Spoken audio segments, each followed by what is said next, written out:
तो मैं संजय। और दुनिया अगर मन की बात करती है तो संभवतः इसी को मन की बात कहते हैं और इसी को खेती किसानी कहते हैं। किस तरह से बैलों के साथ साथ इंसान भी चलते हैं और मेहनत करते हैं, तो ये दुनिया का सबसे बड़ा यज्ञ माना जाता है, सबसे बड़ा हवन कुंड माना जाता है। दुनिया का सबसे अगर कहीं अध्यात्म अगर कुछ है तो वो यही है कि किस तरह से बैल भी चलते हैं, उसके साथ आदमी भी चलते हैं, लोग भी चलते हैं और तब जाकर के इंसान को खाने को मिलता है। ये अनाज है। अभी यहाँ पर आप देख रहे हैं तो आप देख रहे हैं कि यहाँ पर अरहर लगाई जा रही है, तुअर लगाई जा रही है। और हम देखते हैं ये x square minus b x या बी स्क्वायर के जो बड़े बड़े फार्मूले हैं वो संभवतः यहाँ पर समाप्त हो जाते हैं। तो दुनिया का सबसे बड़ा अध्यात्म कहिए, दुनिया की सबसे बड़ी पढ़ाई कहिए, इससे बढ़कर और कोई पढ़ाई नहीं हो सकती, इससे बढ़कर कोई अध्यात्म नहीं हो सकता है। आप थोड़ा गौर से देखिए, बैल को देखिए और उनके साथ मेहनत कर लोगों को देखिए। तो दुनिया का सबसे बड़ा हवन कुंड देखिए, अग्नि कुंड देखिए, मेहनत क्या होती है उसको देखिए, अध्यात्म और मन की बात कैसे की जाती है। तो ये मन की बात का एक जीता जागता नमूना है ये मेरे पीछे जो बैल आ रहे हैं। बंधुओं, ये हमारा देश है और धरती को चीरने का, मेहनत करने का एक जो जज्बा होता है, एक जो जुनून होता है, उसी को अध्यात्म कहते हैं। और यही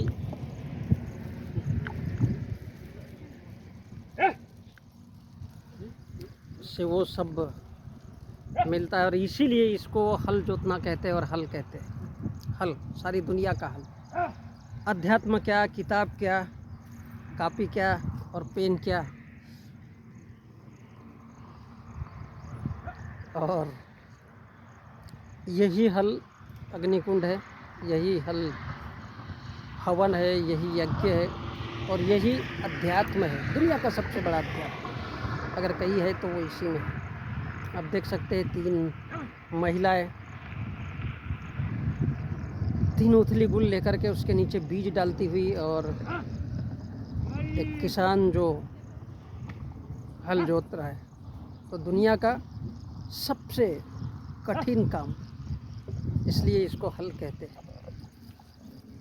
दुनिया का सारा संसार का, जिंदगी का, इंसान का सब कुछ इसमें समाया हुआ है और इसलिए इसको हल कहते हैं। संभवतः यज्ञ भी यही है, हवन भी यही है, कुंड भी यही है, अध्यात्म भी यही है और दुनिया की सबसे मोटी किताब अगर कही है तो वो भी यही पर है। हम मन की बात करते हैं, कोई बीवी से करता है, कोई प्रेमिका से करता है और कोई कहता है कि यज्ञ करेंगे, हवन करेंगे। तो दुनिया का सबसे बड़ा यज्ञ और हवन यही है।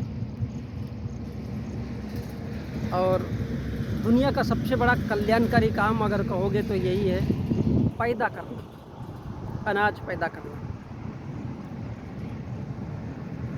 अनाज असीमित, जिस पर नाज हो, गर्व हो, घमंड हो, और इसलिए बंधुओं इसको हल चलाना कहते हैं। तो आज के लिए इतना ही। बड़ा प्यारा सा ये खूबसूरत खेत और ये नज़ारा है। तो जिसको सारी दुनिया अध्यात्म कहती है, हवन कहती है और न जाने क्या क्या कहती है, तो वो यही है और यहीं से शुरू होता है और यहीं से ख़त्म हो जाता है। लेकिन कोई किसान से मन की बात नहीं करता, कोई मजदूर से, उसके साथ 3 मजदूर भी है, महिलाएं। लेकिन इसको कोई यज्ञ नहीं कहता, इसको कोई अग्निकुंड नहीं कहता, इसको कोई दुनिया की सबसे बड़ी मोटी किताब नहीं कहता। सब मोटा मोटा ज्ञान बुद्धि दे देते हैं, लेकिन इस मेहनत को कोई देखना नहीं चाहता है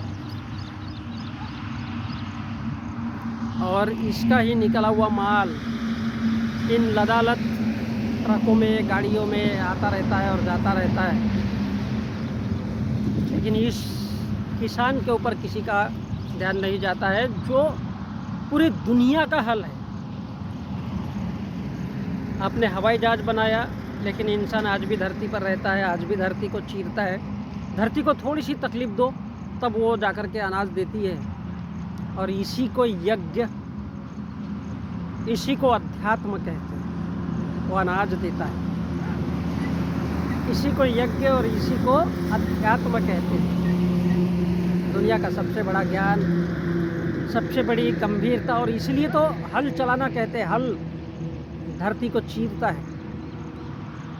हल यानी पूरी दुनिया का हल, जिसको पूरी दुनिया खा करके जीती। और इसलिए कबीरदास ने कहा था कि पाहन पूजू हरी मिले तो मैं पूजू पहाड़, या तो चाकी भली पीस खाए संसार। भैया ये भोजन दुनिया है, भोजन संसार है, भोजन ही अध्यात्म है, जिसको खाकर इंसान जिंदा रहता है।